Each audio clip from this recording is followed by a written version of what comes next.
It's 17 hours Universal Time, and this is Talk to America. Do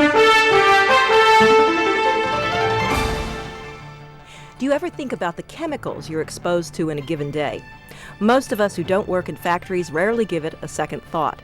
But it might be comforting if we knew what kind of toxic chemicals we breathe in, what's in the water we drink, and what kinds of chemicals we come in contact through our skin from things that are seemingly innocuous like newsprint or cleaning products.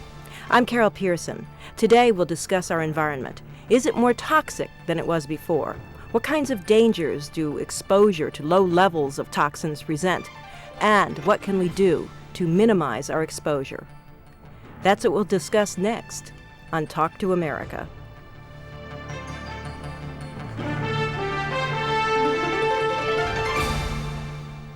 First, the news.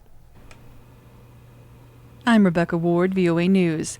European Union Foreign Policy Chief Javier Solana says Macedonian authorities should not negotiate with ethnic Albanian guerrillas, urging them to isolate what he called terrorists. He expressed EU support for the Macedonian government and said political changes must be brought about without resort to arms. Mr. Solana's comments in Skopje come as Macedonia announces plans for an all-out assault on ethnic Albanian insurgents. Stefan Boss reports. As politicians scramble to find a political solution to the crisis, Macedonia is deploying tanks and troops in Tetovo, a predominantly ethnic Albanian city 40 kilometers west of the capital Skopje. Fighting continued throughout the night Monday in the area. Government officials made clear they are trying to give Macedonian forces added firepower in their battle against the rebels. A government spokesman says the Macedonian army is trying to sweep out all ethnic Albanian rebels from the Tetovo area to ease the current cycle of violence. Meanwhile, NATO is dispatching troops to the Kosovo-Macedonia border in an attempt to cut off the ethnic Albanian fighters' supply lines. NATO Secretary-General George Robertson says alliance peacekeeping troops will not take on a direct military role. Stefan Bos for VOA News, Budapest. President Bush and Israeli Prime Minister Ariel Sharon are meeting at the White House. They're expected to focus on U.S.-Israel relations and what needs to be done to restart peace talks between Israel and the Palestinians. Aides to Mr. Sharon say he will ask President Bush to urge Palestinian leader Yasser Arafat to put an end to nearly 6 months of violence. A White House spokesman says the pattern of attack and retaliation has to end before there can be a negotiating process. He also says President Bush wants Israel to ease economic pressure on the Palestinians. Oil company crews are racing to contain what could turn into a massive oil spill off the coast of Brazil, where the world's largest oil rig has sunk. The platform sank despite several days of salvage efforts after 3 explosions on board the massive platform Thursday. From Rio de Janeiro, VOA's Bill Roger reports that more than 1 million liters of crude oil could leak from the sunken structure. Brazil's state-owned oil company Petrobras says its oil rig sunk into the Atlantic Ocean Tuesday, and now efforts are being made to prevent 1.5 million liters of crude oil still aboard from leaking into the ocean. The rig was damaged by 3 explosions Thursday, which killed 10 workers and knocked out the platform supporting pillar. The massive structure slowly began sinking, despite efforts by salvage crews to expel water from its flooded compartments. The rig, billed as the largest of its kind in the world, was located 120 kilometers off Brazil's southeastern coast. This is the latest in a series of accidents experienced by Petrobras in recent years. Bill Rogers, VOA News, Rio de Janeiro. The retrial of a U.S. citizen serving a life sentence in Peru for collaborating with leftist rebels is underway just outside Lima. Lori Berenson sat in a concrete cell as court officials read the charges against her. If convicted, Ms. Berenson could face 20 years in prison. In 1996, a secret military court convicted her of treason for helping rebels from the Tupac Amaru revolutionary movement plan a takeover of Peru's Congress. Peru overturned the military decision last August. Argentina's new economy minister is asking Congress for special authority to quickly implement economic reforms aimed at restoring the country's financial confidence after it was shaken by the resignation of the former economy minister. Economy Minister Domingo Cavalli replaced Ricardo Lopez Murphy today. U.S. central bank officials are meeting today to decide whether to cut interest rates to revitalize the U.S. faltering economy. The policy-setting Federal Open Market Committee is expected to make an announcement later today. Investors are hoping the monetary authorities will cut rates by as much as 0.75%, but most analysts predict a 0.5% cut. Meanwhile, President Bush is urging women business leaders to help convince Capitol Hill to pass his $1.6 trillion tax cut plan as a way to spur the economy. People listen to you. And so I hope you take folks aside and say, just be realistic about our money. Let's don't balloon the size of the federal government. And let's also remember that by giving people their money back, it'll help provide a second wind for our economy. President Bush spoke at the White House Tuesday to mark Women's History Month. On Wall Street this hour, U.S. share prices are higher in anticipation of that possible rate cut. The Dow is up 32 points. The S&P 500 has risen 7 points, and the NASDAQ Composite Index is 11 points higher. I'm Rebecca Ward, VOA News.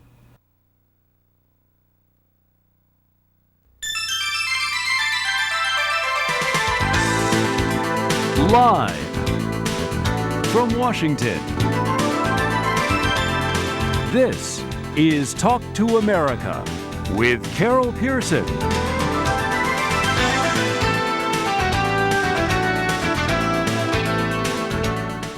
On today's Talk to America, we'll talk about our environment and what kinds of toxins we're exposed to during an ordinary day. Your opinions and questions are very important to us, so call us. Our phone number is 202-619-3111, and the U.S. country code is 1. Place the call through your international operator and reverse the charges. That way, the call is free. Again, our number is 202-619-3111.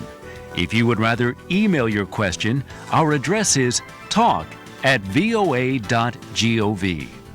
Is our environment more toxic than ever before? Let's talk about it with Michael Wisner. He's a writer and researcher in the field of toxic substances and health. He's the co-author of a book called Living Healthy in a Toxic World. Dr. Christopher Portier is on the line from North Carolina. He's head of the U.S. National Toxicology Program with the National Institute of Environmental Health.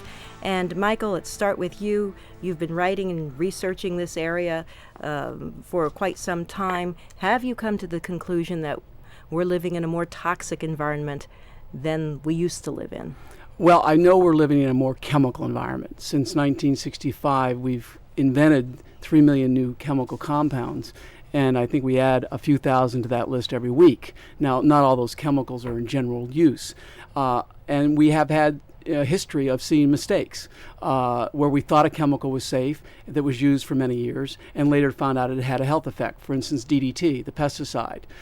We have chemicals in our food chain that we at one point thought were safe. Certain food additives, preservatives, and so forth that were later taken out. Red dye number 2 being an example. So while in the United States we have more protective mechanisms with the Environmental Protection Agency, the Department of Health and Human Services, OSHA, state health and environmental organizations, we probably need those because we live in a chemical world. You know, a few hundred years ago, there were only a few hundred chemicals in the average American home.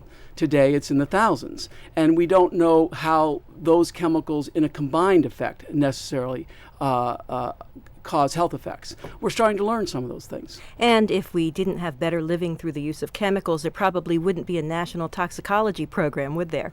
Dr. Portier. Well, I'm sure we'd still have a national toxicology program. I guess I have to agree with Michael that it's not necessarily that we're living in a more toxic world. We're certainly living in a world with a lot more chemicals. I think if you look historically in the United States, many of our major acutely toxic threats, water that was so polluted it would burn, very, very high levels of air pollution, we've cleaned up a lot of those. So the question of what's more toxic or less toxic now gets into the issue of how long before you see the toxicity and how difficult it will be to establish cause and effect, that this exposure is really what led to the toxicity. I think that's a really good point, because one of the things we look at in environmental health is acute poisoning, which people who are, say, applying pesticides uneducatedly might do or drink or be exposed to, versus chronic exposure. And that's an area that there's a lot of gray in. Low-level chemical exposure to a myriad of different chemicals, none of which are going to poison you, many of which improve our standard of living. At the same time, what is their cumulative long-term health effects? We are sort of, in a sense, guinea pigs in that regard. We are an experiment. We've never lived in recorded history with these many chemicals. And we're starting to see a few things that concern us. The persistence of certain chemicals, what are called persistent organic pollutants that we're finding in tissues of humans and animals, from the Arctic to South America to Asia to Africa. And what is the effect, if any, of those chemicals as they build up in an organism?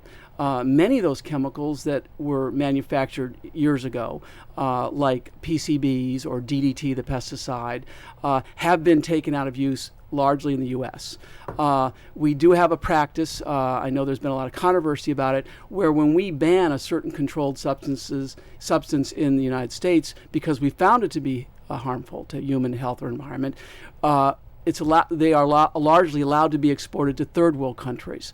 And we've testified, friends of mine I work with have testified to Congress on this. It's called the circle of poison.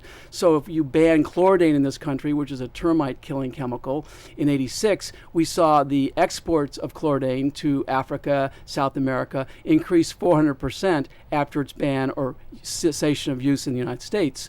And interesting enough, where do we get our fruits and vegetables in the winter? From Africa, South America, and Asia. So it's actually a circle of poison where some of these persistent chemicals can come back to us. So, Dr. Portier, would it be safe to say that people throughout the world are exposed to some degree or another to the same chemicals? Oh, yes, absolutely. The chemical environment we live in is clearly global. Some of the persistent organic pollutants that Michael were talking about are global concerns, worldwide concerns, but there are other agents as well. And in a lot of the developing world, some of the things that in the United States we've worked through and hopefully improved, like some of the heavy air pollution levels in some of our cities and poisoning of the acutely toxic poisoning of rivers, are still occurring in many of the developing world cities. And that's a real issue for them. There's a number of other issues which generally don't come across as environmental health issues, but should. Issues related to sewage and the handling and treatment of sewage. In developing countries, that is still a pressing problem in many of the cities, and some of the environmental health concerns associated with management and treatment of sewage is a major issue in the developing world. That, again, it's something we've worked through in the United States. But those are all the big issues. What about the smaller issues that Michael had alluded to earlier, like exposure over a long period of time to low levels of toxicity? It's obviously something of concern, especially for the persistent organic pollutants like the dioxins and the PCBs, where even though you only get very minor exposures, they tend to build up over time and they tend to stay in your tissues for long periods of time. Evaluating the toxicity of those types of exposures requires some considerable effort on scientists in terms of evaluating human populations that have that type of chronic exposure, as well as using laboratory experimental procedures to look at them in the long term. Does it complicate things because you're looking at one particular chemical compound, but it's interacting with a whole bunch of other chemical compounds? That's a great question. When I walked on the Woburn, Massachusetts site back in the 1970s, the subject of the movie Civil Action with John Travolta, I walked on that site, and what we were looking at is some of the chemicals that came out of the site, that leached out of the site, were more toxic than what were put in. Lois Gibbs at Love Canal would tell you the same thing, because they can combine to form tertiary or third compounds that are even more toxic. We're going to take a short break, but we'll be back to talk about our environment and how toxic is it. in a moment. Our telephone number is 202-619-3111. The U.S. country code is 1. When you call, please call collect. We'll be glad to pay for your phone call. I'm Carol Pearson, and this is Talk to America.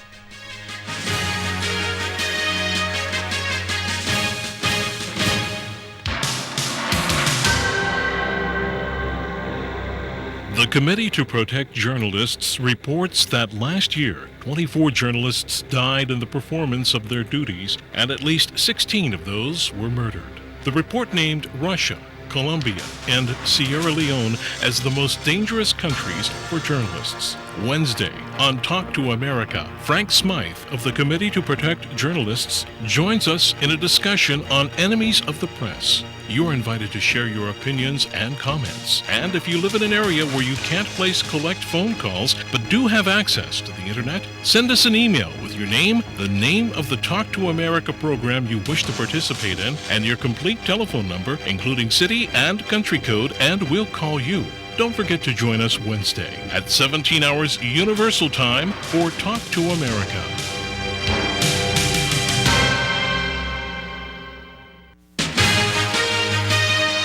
Putting you in touch with the world. This is Talk to America. You can participate in today's show by calling us collect at 202-619-3111. And our country code is 1. Here's Carol Pearson. Let me make a small mention of time change, because time change is coming up March 25th in many countries around the world. And that means that come March 25th, nobody's going to know what time it is. However, if the time changes in your country, please be aware that Universal Time does not change. And Talk to America can be seen or heard at 17 hours Universal Time, no matter what your local time is. Today, we're talking with Michael Wisner. He's a writer and researcher in the field of toxic substances and health, and he's the co-author of a book called Living Healthy in a Toxic World. Dr. Christopher Portier joins us by phone from North Carolina. He's head of the U.S. National Toxicology Program with the National Institute of Environmental Health. Let's go to the phones. Elliot in the United Kingdom. Hey, Carol. Hello. Can you hear me okay? We can hear fine. That's grand. It's Andre Elliott, actually. The question actually is to do with the common everyday plastic bag that we find in supermarkets. We're always told to recycle and to make use of them, but there's so many of them about, and I know there's a big biodome now in Cornwall in the south of England, and they use a plastic in the roof. It's a very strong structured plastic. I think it's called EDTF, I'm not sure, but it's supposed to be biodegradable. I'm wondering if there's a similar sort of plastic that could be used in plastic bags in supermarkets. Would there be something economically viable, or ordinary everyday plastic bag, whatever it's made of, would it break down maybe in 10, 20 years' time if buried in the soil or exposed to sunlight? Anyone can help. Yeah, and is biodegradable necessarily better, considering that you might be letting toxins into the soil? Dr. Portier. Yes, there are a number of biodegradable plastics that are available in a lot of different types of settings. Most of them are made from starch-based products, and they do degrade quickly over time. You raised some interesting questions about other potential toxins that might come out of even this type of product. I guess I have to say that if the plastics are carefully recycled, you do use a lot of them over and over again, and so there is some benefit to doing that rather than potentially putting biodegradable material into a dump site and keeping it there for large periods of time. This is not really my area of expertise, so it's not easy for me to comment. Maybe Michael knows more about it. Well, there's a few things that we look at as an environmentalist. I mean, if you take the amount of styrofoam cups that we use in the United States in 1 year, you could circle the Earth 400 times if you line them all up back to back. So the need to recycle is obviously very important. I think 5 or 6 of the major chemical polluters in this country are associated with the plastic industry. Now, plastic has greatly increased our standard of living. Ask somebody who gets a heart valve replacement, or a mother who has a child who now has a safety helmet when they go skateboarding, when we didn't have those 30 years ago. So there's no doubt that these things increase our standard and quality of life.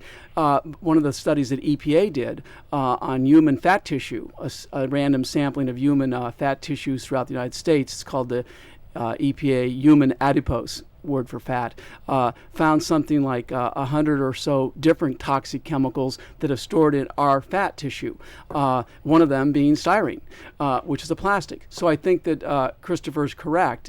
We need to look at recycling whenever we can, because that becomes a renewable resource. Remember, plastic is derived normally from petroleum products, and it's a limited, finite resource we have. Let's get back to our caller from the UK. Any other questions or comments? Yeah, I'm just wondering, should we actually look out for these recycling symbols? I don't know about Europe or United States, but in Europe, only some of these plastic bags have a recycling symbol on them. It doesn't tell you what's in them chemically, obviously, but it means that, I assume it means that they can be used safely, even if they're broken down to the chemical level. Is there any particular way in which we can know, or can we just pressurize our supermarkets to get bags that will be broken down safely? I think that you can do that with your supermarkets and your retailers. Basically, in recycling, we look at plastics in terms of two basic categories: hard and soft. Normally, the hard ones are less amenable to recycling than the soft ones. But how you code those different plastics at the supermarket in the UK, I don't know. And what about the whole idea of biodegradable baby diapers? Well, it makes sense. I mean, if you saw, we could actually stretch baby diapers. These are actual facts, from here to the moon and back, that we dispose of each year of disposable baby diapers. So if we could come up with biodegradable, it would make a lot of sense, because it is really taxing our already overfilled landfills in the United States. Let's go to Ronaldo in Brazil. Ronaldo, you're on the air. Hello, Ronaldo. Hello. What's your question, please? Ronaldo. It's Renato. Renardo, sorry. Yeah. Okay. I'm calling from Brazil, and I'd like to know, or better, to ask to our, I forgot his name. We have with us Michael Wisner and Dr. Christopher Portier. Yeah, thank you. And because I think you could see about the Petrobras and about the Plataforma, and I'd like to know about his... a tip, because we have a lot of fishes in that sea, and I'd like to know what we can do, our population can do for avoid this. So if you have a petrochemical operation, you're wanting to know what kind of effect it might have on the fish? Yeah. Okay. Well, you have a real situation right now in Brazil, because the largest oil derrick in the world is sinking off the shore in the Atlantic. And 1 gallon of oil will contaminate 250,000 gallons of water. It's one of the largest sources of pollution in the United States, people not disposing of their crankcase oil from automobiles. This is a serious situation in Brazil, and I know everybody internationally is working to contain that problem because it does spread. They'll bring in buoys and things like that. We had a big oil spill off the coast of Los Angeles a few years back from BP oil, and they did a wonderful job in containing and cleaning it up. Once it's out, if there's no containment, it can do serious damage to marine life. Chris Portier, do you have comments on that? Again, Michael's right. Once it gets out, the petrochemical industry can be quite polluting. Hopefully, we're doing our best to keep controls on these so that they don't get out. But there are a number of chemicals that are derived from the petrochemical industry that are highly toxic to fish populations and highly toxic to humans if they eat the fish. Again, as Michael has pointed out before, we gain tremendous benefit from the petrochemical industry. We were talking about plastics. Much of our plastics are derived from petrochemical distillates. So we have to be cautious to look at the benefits versus the risks that are involved in these things and try to minimize the risks while maximizing the benefits. What about the whole way, at least in the United States, laws are written? Are laws written to minimize exposure, or are they written to focus on emissions, so things that are already out there? That varies depending upon what you're looking at. For example, in the United States, if you're looking at pesticides and you're looking at drugs, the laws are actually written to be proactive, in that you have to establish safety before they're released into the environment and used in any agricultural or human clinical setting. On the other hand, some of the environmental exposures that we are faced with, the laws are written to be, they respond after the fact. Once it's in the environment and you start to notice that it's in the environment, then the laws are such that you have to actually curtail activities. You have to go in, establish that there is a hazard, and then attempt to curtail activities. So it depends on the setting. In Brazil, at the Rio Conference on the Environment a few years back, that was one of the key critical issues, was to establish a preventative approach to some of these environmental toxins so we don't find out after the fact that they cause a problem. One of the areas of real concern to us in the environmental field are these persistent chemicals in human and animal fat that are now known to disrupt the endocrine functions and the hormonal functions of the body.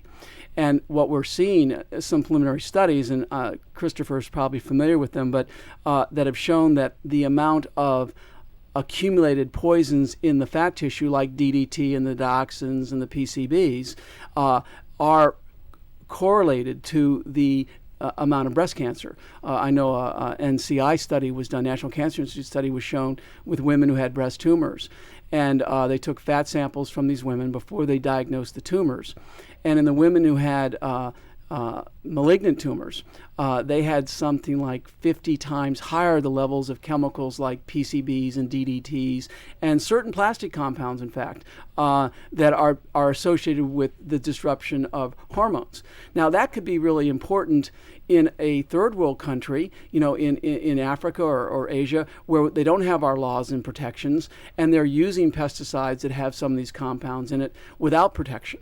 The World Health Organization estimates, I think, something like 25 million people will be poisoned by pesticides in developing countries in a given year. So this is a real concern to us, and the persistent nature of these chemicals in the environment and in our bodies is something that's been of concern to us.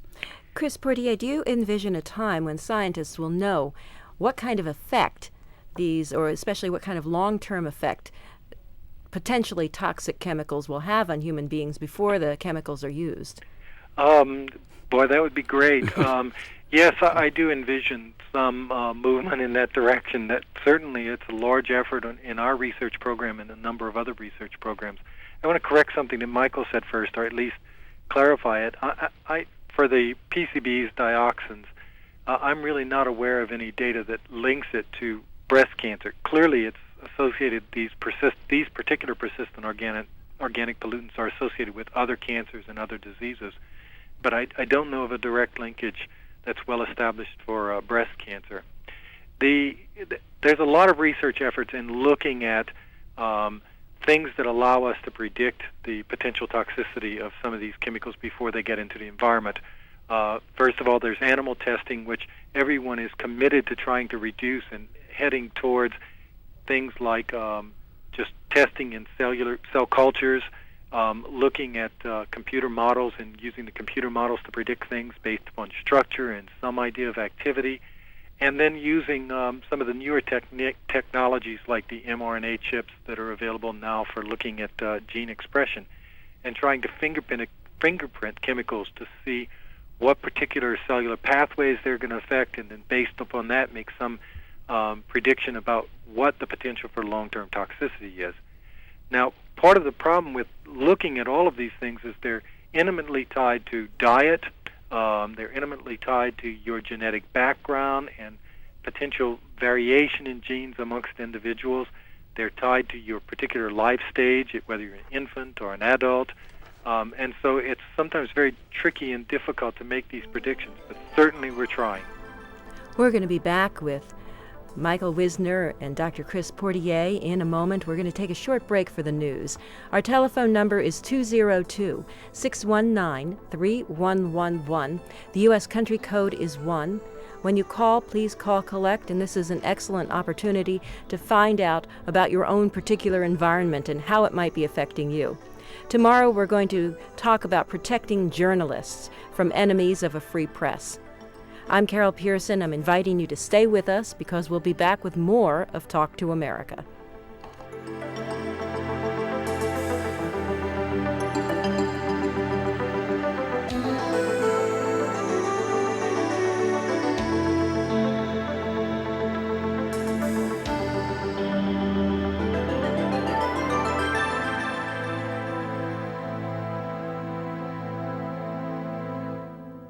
I'm Todd Grosshans, VOA News. The Macedonian army has used heavy artillery for the first time in attacks against ethnic Albanian gunmen entrenched in the hills surrounding the northwestern city of Tetovo, not far from the Kosovo border. The army moved tanks and more troops into the city Monday after special police forces had failed to dislodge the gunmen. The latest clashes follow an announcement by the Macedonian government that it was preparing for a major offensive to drive out the insurgents. Brazil's state-run Petrobras oil company says its crippled offshore oil rig, the largest in the world, has sunk into the Atlantic Ocean. Company officials say it's not clear if there's been an oil spill from the platform located off Brazil's southeastern coast. Emergency crews had temporarily stabilized the rig after it began to sink following a series of explosions last Thursday. President Bush and Israeli Prime Minister Ariel Sharon are meeting at the White House.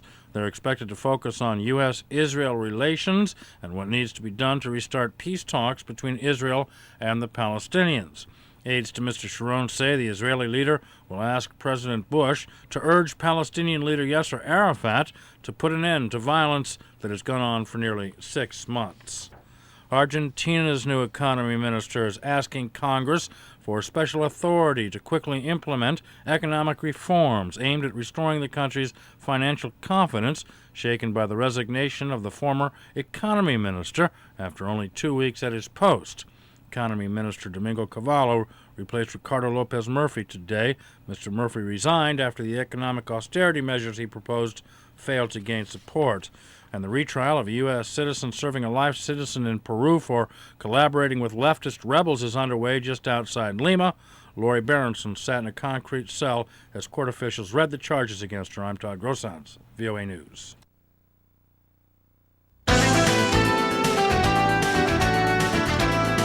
Welcome back to Talk to America. Call us collect at 202-619-3111. Our country code is 1. Here again is Carol Pearson. Today we're discussing our environment and the levels of toxic compounds that we're exposed to. My guest here in studio is Michael Wisner. He's the co-author of a book called Living Healthy in a Toxic World. He's a writer, researcher in the field of toxic substances and health. And Dr. Christopher Portier joins us by phone from North Carolina, where he heads the National Toxicology Program with the National Institute of Environmental Health. And Dr. Portier, how has the science of assessing people's exposures to toxic substances matured? It's matured quite a bit. We're now able to detect minute levels of toxins in people's blood. We know now a lot about the metabolic processes in people, and so we can detect it in urine. We know a lot more about some of the precursors to some of the toxic endpoints we're looking at, such as early markers of cancer or DNA damage that we're able to assess. And with some of the newer tools on that we're getting from the human genome and our just ability to look at genetic effects much more closely, we're able to look for very minute changes in expression of critical genes. Michael, in your research, do you expect that we're going to someday be able to kind of customize our environment so people who have certain genetic markers or predispositions for various ailments can be sheltered from any kind of toxic compounds that would trigger these things? It's a really good question. I think that, Christopher mentioned earlier, we're talking about a very complex model. You're talking about diet, genetics, environment, work, not to mention psychosomatic or mental or spiritual things. So there's many things that involve a complex individual. I think that we've made some progress. I mean, we take a look at what we know about lead today. This is one of the things that got me involved in this to begin with, was the effect of lead on our children's health. I mean, lead in California reduces the average kid's IQ by 4 to 12 points in a study done by the California Health Department. And so in Los Angeles, our air is cleaner today than it was 20 years ago because of primarily two things: the catalytic converter and unleaded gasoline. But if you look at Mexico City on a hot summer day, they have a real lead problem. And this is affecting the quality of life insidiously, because these are not acutely toxic amounts of lead, but they build up and cause a problem over time. So my question has become for many years, if in fact we are building up these chemicals, whether we live in Nigeria or South America or Los Angeles, endogenously, internally in our body, are there not some mechanisms to reduce this internal load while we do everything we can to prevent exposure by good, sound public health policies? And that's been an area of my interest and research for years. I walked on, like I said, Woburn, Mass, and the site there, and I was with geologists and toxicologists and air quality specialists, and I'd say, and we were walking, I go, well, we're testing the water, we're testing the soil, we're testing the air. Who's testing these people that live 100 yards away for a long-term cumulative effect? Now in Los Angeles, we're having, after the Aaron Brockovich movie that really sort of focused on hexavalent chromium, which is a real bad actor, they're finding hexavalent chromium in detectable amounts in Los Angeles' water supply. Now, I haven't seen those amounts so high as to cause a public health disaster whatsoever. I'm not a harbinger of bad news in this sense. But these are things that are a concern, low levels over time. Let's go back to the phones. And Adam in the Maldives is on the line. Hello, Adam. Good evening. My question is, there are many chemicals and harmful substances and toxins which are used in chemical and other forms of warfare, and also very usually used against public protesters, gases and some other chemicals. So how harmful are these things? Good question. I think Christopher probably could get more specific, but I believe these kind of chemicals are affect the neurological system. Some of them are. It depends on what type of chemicals you're looking at in terms of whether you're talking about crowd dispersants that are things like tear gas or compounds like that, or you're looking at other issues that have hit the news recently, like depleted uranium. The depleted uranium is more of a long-term threat in terms of repeat in the environment, potential for storage in bone, potential for storage in fat, potential for affecting kidneys. So it depends on the different compound in terms of how quickly it will go through your body and the long-term effects of it. Any studies on are any of the more toxic substances used commonly? Well, depleted uranium is a pretty toxic substance. In high enough doses, it acts like lead. It can also act like mercury, so you do have neurological problems associated with it. It is slightly radioactive, so you have to be concerned about the radioactivity. Some of the powders that are used, the gunpowders for the explosives, are toxic. The basic chemicals that make up the explosives themselves are toxic. So yes, some of these are highly toxic. We did a study on the Hubbard Detoxification Program, the detoxification program that was originally authored by L. Ron Hubbard years ago.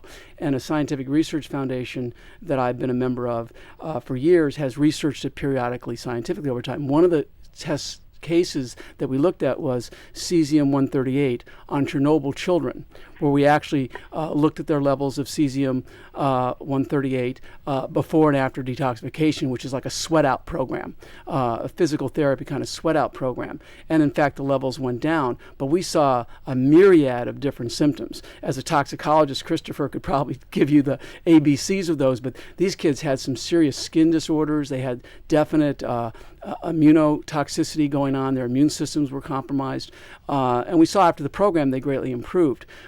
it's not a panacea, but it seemed like to offer some hope. If you can reduce that internal dose of some of these heavy metals, you can reverse. I also know, for instance, in children, if you do chelation therapy. And what is that? Chelation therapy is, well, there's oral chelation and there's IV chelation. Basically what it is, chelate comes from the Greek word to claw. And basically it's using a chemical, a drug, that will combine with a heavy metal in the blood, like lead, and evacuate it from the body through the urine. And so it will claw and bring out these chemicals through the urine. We also know, for instance, like lead and mercury and copper will come out through the human sweat as well. But that's a proven method of reducing lead buildup in a child. If you find a child who has high lead levels, some of the damage that could be done in terms of neurotoxicity can be reversible if you get that in time. I know that for years, one of the problems with inner city populations was the lead test was expensive, and parents didn't know to have their kid tested. And now I think the Department of Human Health Services actually had it covered under Medicare to have a lead test done on a child before the age of 3 if they have any indication of lead exposure. And I think Alex in Brazil wants to comment on government involvement. Go ahead, Alex. Hi, Carol. Hi. I have the impression that the countries around the world are not very concerned about the situation, because at the same time they are polluting. They are not concerned about they are creating a lot of disease, people with illness. But I think if they could pay more attention to this, they could solve a lot of problems, because the social security the price is increasing because many people is sick today. I think if the environment would be clear, if they could save money, I think it would be an intelligent solution for the countries.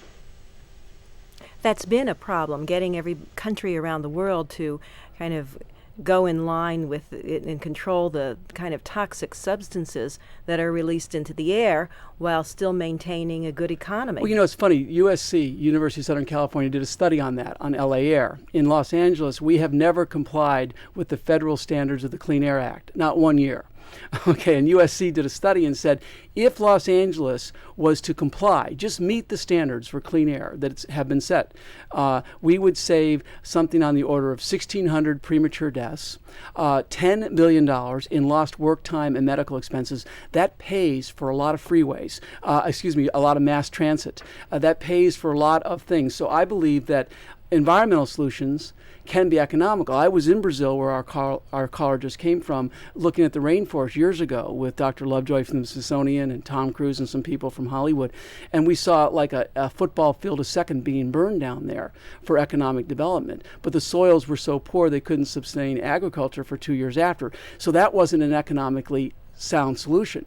Yet you go to Costa Rica, where they actually are mining. Merck, Sharp Dome, and other pharmaceutical companies in partnership with the Costa Rican government are mining the rainforest for botanical cures to disease. So the very nature of that deal says we can't destroy the rainforest because that's what's producing the botanical cures. And so the U.S. pharmaceutical company, in concert with the Costa Rican government, preserved millions of hectares of rainforest as an economic benefit that both can extract from the environment. So I think that environmental solutions don't always have to be cost ineffective. But what about the fact that LA has never met the clean air standard?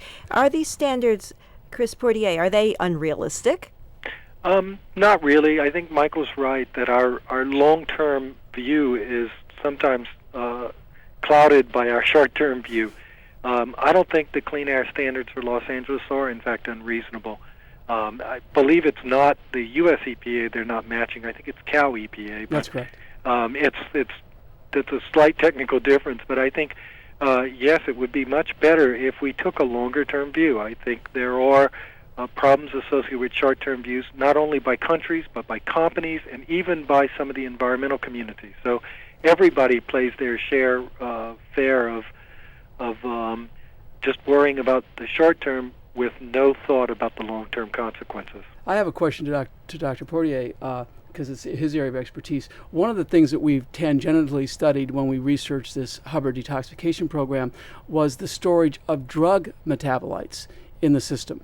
And we found, in fact, we did a study on Michigan residents who were exposed to polybrominated biphenyl back in the 70s. And half of them were casual marijuana users. We found copious amounts of THC, the psychoactive ingredient in marijuana, in their fat, and these were casual users. And I'm wondering what the health effects of those are. Well, we'll get the answer when we come back from the break. I'm Carol Pearson, and this is Talk to America.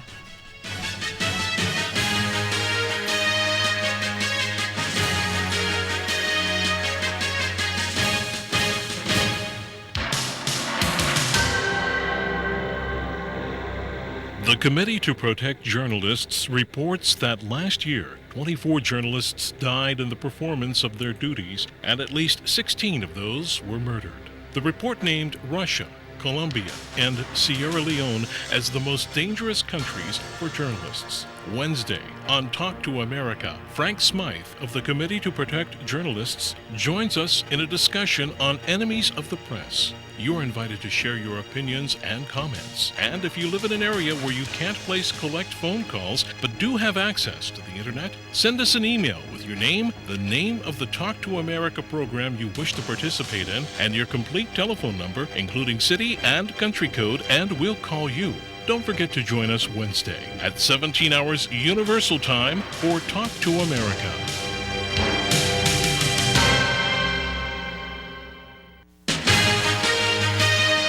Putting you in touch with the world. This is Talk to America. You can participate in today's show by calling us collect at 202-619-3111. And our country code is 1. Here's Carol Pearson. Today we're discussing our environment and the toxins we're exposed to. My guests are Michael Wisner, who is a writer and researcher in the field of toxic substances and health, and he's co-author of a book called Living Healthy in a Toxic World. Dr. Christopher Portier is head of the U.S. National Toxicology Program with the National Institute of Environmental Health. And before the break, Michael had brought up the question of, drug exposure and the levels of toxins that stay in your body. Christopher Portier, do you have any comments on that? Is that your area? Michael raises some very good questions all the time. Yes, this is a good issue. Many environmental chemicals alter metabolic pathways, and so how you handle a drug can depend upon what chemicals you were exposed to last week, and it can affect your ability, the therapeutic nature of the drug, but it can also change the effects and the storage capabilities. In the case of THC and polybrominated biphenyls, you actually have two endocrine active compounds, which in males both have been shown to cause problems with feminization. So the fact that the two are working together and potentially causing greater storage over time could be of concern. Michael also raised the question about chelation earlier and therapy. And I just want to caution people that that's yet another short-term solution to the long-term problem. Prevention's the better choice. And chelation in and of itself, trying to remove the chemical from the body or remove the metal from the body, carries a risk that has to be looked at very carefully on a case-by-case basis. It really does require physician intervention. Well, like I always say, is the best thing for someone who's calling me, who's a household single mom in Los Angeles. The first thing, the cheapest thing you can do is prevention, is avoidance. One of the things I tell people is we bring most of the lead into our homes from the street. We walk on it, and we bring it in on our shoes. Okay, and if you just left your shoes that you wear on the streets at your door, in your vestibule or at the front door, and had house slippers or something, you would markedly reduce your lead exposure in your own home. I used to kid my son. I used to say to my son, it's probably why the Japanese children at your school do so much better in math, because they don't have that neurotoxin in them. But seriously, there are simple things you can do to reduce these chemicals. Now, I've taken a more aggressive approach over the last 15 years. because I've researched this detoxification program by Hubbard, and we have seen in 3,000 cases clinically studied that if you reduce that internal load, we're seeing improvement in symptoms. I will agree with Christopher, though, when it comes to chelation, we know that there are certain risks to that. I mean, for instance, someone who had a kidney disorder or liver dysfunction, there are side effects to chelation, and it has to be looked at as only a stopgap. Why do we have to detoxify the body? Because it's accumulated poisons. Well, if you go to let's reduce those poisons, let's prevent that from occurring, that's obviously the long-term solution. Let's hear from Mohammed in Sudan. Mohammed, what's your question, please? We have time for about one. Yeah, hello, good afternoon. Thank you. My question is that how is the environment? I'm looking for the environment and the climate. The person who lives in a warm place, is he remain healthier more than the person who lives in a cold place? And my second question was about how the fish industry affect the environment. Okay, but the question of temperature and climate is a good one. Would you be safer in a colder climate where the toxins might not be able to flow around? Well, you take a look at the fat of polar bears, and Crystal, I'm sure, has read the studies, that they are loaded with these persistent organic pollutants in the fat of polar bears. I don't know if it's so much temperature sensitive as it is to the environment itself. In other words, where are the exposures coming from? What are the degree of preventions and pollution control effects that are in? Michael's right again. The issue is going to boil down to, in most northern climes, you have a limited dietary intake, so potential channels of toxic substances are going to come to you down one or two channels rather than in the general warm environment. There's other issues as well in terms of light-dark cycles and which chemicals you might be exposed to. So there's the diurnal issues. In a southern climate, you're exposed to other issues and other things. So whereas I think there are going to be different toxins and different routes of exposure to those toxins, I can't really tell you which one's going to be safer or not safer. We got some email from Ethan in Tanzania, and he says that he lives in an area of the world in which there's no public refuse system, and everybody is responsible for disposing of their own trash. This, he says, is usually done by burning it in the backyard. He writes that every time I burn my trash, I sigh because I see all the heat and smoke being released into the greenhouse-laden atmosphere. On the other hand, burning it at least spreads the chemicals out rather than concentrating them in one area. Since my other alternative is simply cutting up the plastic and paper and burying it, which means it will probably never degrade because it's all concentrated in one place. Well, I've got an immediate response to him on that, which will help, and I think Christopher would agree. When you burn trash, particularly plastics or anything that has any chlorine compound in it, you're going to produce more toxic chemicals in the smoke. In other words, the chemicals that come out of the end of a cigarette are more toxic than before, after you ignite it. Okay, and so I would say to him, no, I would not do that. You can incinerate trash, but you have to do it with correct air pollution controls. But his choices are burn or bury. Well, if his choices are burn and bury, I would say environmentally safe land disposal in his environment is better than burning it. And I think for some of the, certainly don't burn the plastic. That's absolutely certain. And he can shred the plastic and put it to other uses as a water barrier in a garden. There's a lot of other uses that he can put to plastic refuse than just to bury it or burn it. And I think he needs to be a little clever about how he could use it in other ways. Now, Dr. Guna, who is an Indian doctor who practices in the Maldives, he made reference to cigarette smoke, which, cigarettes have something like 4,000 carcinogens in them. He says, instead of wasting our time, energy, and money on teaching people how to stop smoking, why don't we just shift our attention toward banning cigarettes? Is there any problem with that? Well, it's an old saying that you can't regulate sin. All you can do is tax it. I think the Prohibition taught us that. I'm not sure what the easy solution is on a global basis. Clearly, cigarette smoking is a major health concern around the world. So is lead. There's absolutely no doubt if lead controls were put into place in the Philippines and in Mexico and in Vietnam, you would have some serious improvements in health. I don't know what the answer is with cigarette smoking. Lots of options have been tried. I'm not sure that simply taxing it out of existence isn't the better solution. I tend to agree because we're seeing in the United States where you have aggressive campaigns on education regarding cigarette smoking, the actual consumption or number of people starting to smoke has gone down a bit because of those campaigns and the taxing of tobacco.